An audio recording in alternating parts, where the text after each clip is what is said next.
Assalamualaikum warahmatullahi wabarakatuh. Bismillahirrahmanirrahim. Tahukah kalian bahwa dari lebih 60% keluarga mengalami stres akibat masalah keuangan? Dan salah satu penyebabnya adalah masalah hutang yang menumpuk. Bagaimana cara agar kita keluar dan bisa kembali tidak memiliki hutang? Saya memiliki sebuah kisah. Ada seorang teman saya. Dia adalah seorang pengusaha di mana usahanya itu adalah usaha ayam ternak. Mula-mula sahabat saya ini berternak ayam dengan penghasilan selama 1 bulan sekitar 5 juta lebih per bulan bersih. Suatu ketika dia ingin mengembangkan usahanya dengan cara meminjam uang ke salah satu bank di daerahnya sendiri. Dia waktu itu minjam uang ke bank sebesar 200 juta. Dari hasil pinjaman ke bank ini, dia kembangkan untuk usaha ayamnya ini. Lambat laun, usahanya kemudian berkembang dan hingga akhirnya perputaran uang dalam perdagangannya ini, dalam bisnisnya ini, dalam tiap bulannya mencapai 1,5 miliar lebih. Jadi usahanya ini betul-betul serius dan sangat besar setelah dia telateni dengan cukup tekun dan istiqomah. Dalam perjalanannya, kemudian sang suami ini kepincut dengan wanita lain di luar sana. Hingga beberapa usahanya kemudian dari hasil usahanya ini dia berikan kepada istri mudanya atau selingkuhannya. Nah, beberapa tahun setelah itu, 1 atau 3 tahun, tiba-tiba usahanya merosot tajam. Itu karena pada suatu hari entah dari mana awalnya tiba-tiba ayam yang dia pelihara banyak yang mati, bahkan hampir 70% uang ayam yang menjadi usahanya itu mati tiba-tiba. Tentu hal ini membuat sang suami ini menjadi stres dan akhirnya sebagai salah satu upaya untuk bangkit kembali, dia meminjam uang ke bank sebesar 2 miliar. Dalam perjalanannya usahanya bukan semakin bagus, tetapi justru ayam-ayamnya banyak yang mati dan bahkan usahanya semakin merosot hingga akhirnya dia tidak memiliki apa-apa. Seluruh aset yang ada dia jual, itu pun tidak mampu untuk melunasi hutang yang dia ambil ke bank.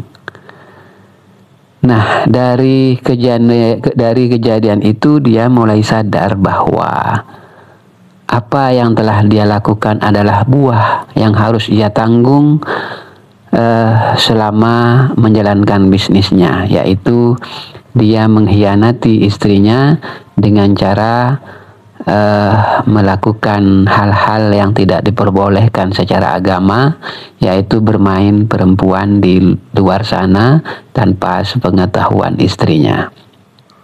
Ketika ia dalam kondisi terpuruk, ia kemudian meminta maaf kepada istrinya, dan kemudian istrinya ketika mendengar itu sangat marah dan terjadi konflik keluarga yang cukup besar hingga keduanya ini sempat berpisah ranjang. Anak-anaknya juga menjadi korban atas perbuatan yang dilakukan oleh ayahnya. Namun sang suami ini terus berusaha agar istrinya kembali lagi dan dia rujuk kembali, dia berkomitmen untuk melakukan perbaikan dirinya. Dia meminta maaf kepada keluarganya, anak-anaknya. Hingga pada suatu ketika sang istri bersedia untuk kembali rujuk bersama suaminya. Di saat-saat terpuruk itu, sang istri mencoba untuk berkonsultasi, minta fatwa, minta petuah dari seseorang, yaitu seorang kiai, dan sang kiai ini memberikan amalan-amalan yang memudahkan untuk menyelesaikan hutang piutangnya. Sang istri ini berusaha agar suaminya bisa bangkit kembali, bisa membayar hutang-hutangnya. Tentu hal ini menjadi harapan bagi kedua pasangan suami istri itu, apalagi nasihat-nasihat yang diberikan oleh kiai cukup memberikan semangat yang tinggi, memiliki harapan yang besar bahwa suatu ketika Allah akan memaafkan dan mengabulkan doa-doanya. Ada beberapa amalan yang diberikan oleh kiai ini, dan amalan ini diijazahkan kepada saya waktu itu. Dan dalam perjalanan hidupnya, dalam perjalanan kedua pasangan suami istri itu, mereka mengamalkan amalan-amalan yang diberikan oleh kiai ini secara kontinu dan konsisten. Apa amalan-amalan yang dia baca dan yang diberikan oleh kiai itu? Ternyata amalan-amalannya ini sangat mudah dilakukan, tetapi berat untuk melakukan konsistensi, kontinu. Jadi ucapan ringan diucapkan tetapi berat dilaksanakan. Namun karena kedua suami istri ini memiliki komitmen yang kuat, akhirnya mereka melaksanakan apa yang diperintahkan oleh kiai.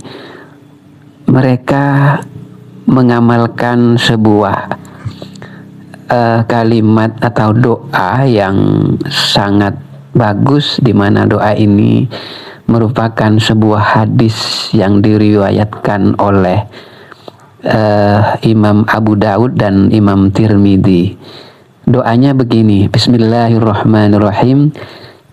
Allahumma kfini bihalalika an haramika wa aghnini bifadlika amman siwaka. Doa ini dibaca setiap sholat subuh dan setiap selesai sholat maghrib. Doa ini dibaca sebanyak 100 kali setiap sholat subuh dan setiap sholat maghrib. Dan itu dibaca secara kontinu, terus menerus. Apa arti dari amalan ini? Artinya adalah Bismillahirrahmanirrahim.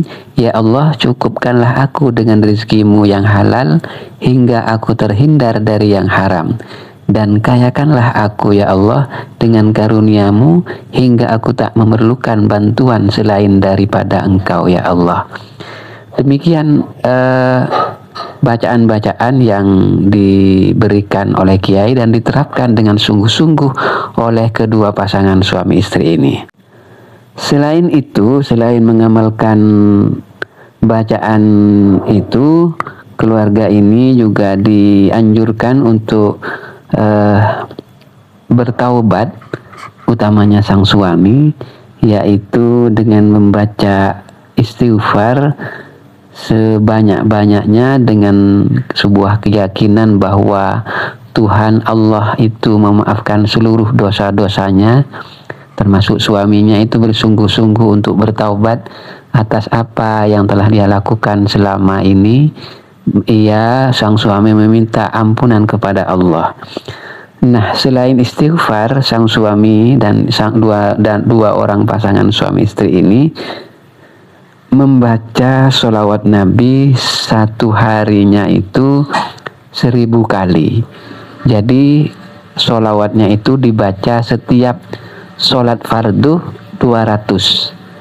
200 dibaca setelah duhur, 200 dibaca setelah asar, 200 setelah maghrib, 200 setelah isya, dan 200 setelah subuh. Jadi dalam satu hari satu malam mereka ini mengamalkan sholawat Nabi yang paling pendek, sholawat Jibril itu, yaitu Bismillahirrahmanirrahim, Allahumma sholli ala Sayyidina Muhammad wa ala ali Sayyidina Muhammad. Ini dibaca setiap selesai sholat 200 kali. Dan itu dibaca secara kontinu dan konsisten. Nah, selain itu, kedua pasangan suami istri ini juga konsisten melaksanakan sholat duha dan sholat tahajud. Jadi diamalkan amalan ini, sholat ini, mereka ini sholat duha dan sholat tahajud. Tidak banyak yang dilakukan, hanya kedua orang pasangan suami istri ini sholat duhanya hanya 2 rakaat 1 kali, kemudian tahajudnya dia memulainya dengan yang ringan-ringan dulu 1 kali juga. Nah, tapi itu dilaksanakan secara kontinu. Baru kemudian membaca hasbunallah wa ni'mal wakil, ni'mal maula wa ni'man nasir, yang artinya cukuplah Allah menjadi penolong kami, dan Allah adalah sebaik-baiknya pelindung, sebaik-baiknya pemimpin, dan sebaik-baiknya penolong. Ini dibaca setiap pagi dan setiap sore 7 kali saja, tapi konsisten. Jadi hasbunallah wa ni'mal wakil, ni'mal maula wa ni'man nasir. Ini dibaca pagi hari 7 kali, sore hari 7 kali. Nah, kemudian suami istri itu gemar bersedekah 2.000 per hari. Diberikan kepada anak-anak atau ke siapapun yang mereka temui. Tiap hari mereka bersedekah hanya 2.000. Nah, tak beberapa lama setelah mereka melaksanakan ajaran-ajaran ini, amalan-amalan ini, entah dari mana asalnya, tiba-tiba ada sahabat dari suaminya ini tiba-tiba menelpon dan akan memberikan bantuan usahanya agar agar dia bangkit kembali. Tanpa tahu dari mana tiba-tiba suaminya ini tiba-tiba mendapatkan telepon dari rekan bisnisnya yang dulu dan akan memberikan bantuan untuk sang suami ini, untuk keluarga ini sebesar 100 juta tanpa hutang. Dia akan memberikan cuma-cuma agar bisnis yang dia kelola bangkit kembali, karena sahabatnya dulu ini berpartner dengan orang ini, sehingga dari usahanya ini kemudian berkembang dan berkembang sampai kemudian mereka itu mampu membayar hutang yang cukup banyak itu, dan kemudian hingga saat ini usahanya terus maju dan berkembang, dan kini mereka hidup sejahtera, mereka hidup bahagia bersama keluarga mereka. Demikian cerita ini, mudah-mudahan menginspirasi sahabat-sahabat semua.